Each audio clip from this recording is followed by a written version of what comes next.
जी भाई प्लीज आइए।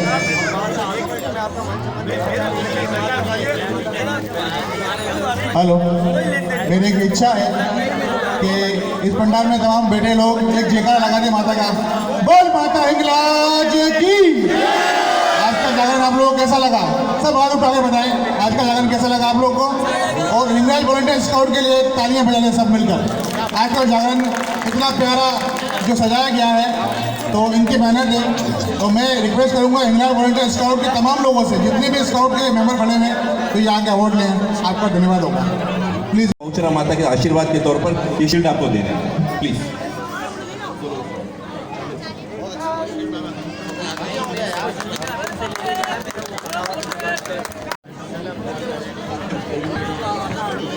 सर इसी के साथ में एक दूसरी शील्ड भी हम लोग लेकर आए हैं। ये भी श्री बहुचरा माता के आशीर्वाद के स्वरूप से है। महर्षि वाल्मीकि सेवा समाज के लिए जो हमारे सनी महाराज भाई, हमारे भाई है परेश भाई है, उनके लिए जो है लेकर आए। सर ये माता की तरफ से आशीर्वाद है, क्योंकि ऐसा है कि सिर्फ और सिर्फ हमारे हिंगलाज स्काउट्स ने इस भंडारे में जो है सेवा नहीं दी है, बल्कि आप लोग ने भी उनका बढ़ चढ़ कर हिस्सा लिया है। तो इसलिए जो सर शील्ड आप लोग के लिए भी है। परेश भाई, सनी भाई प्लीज़।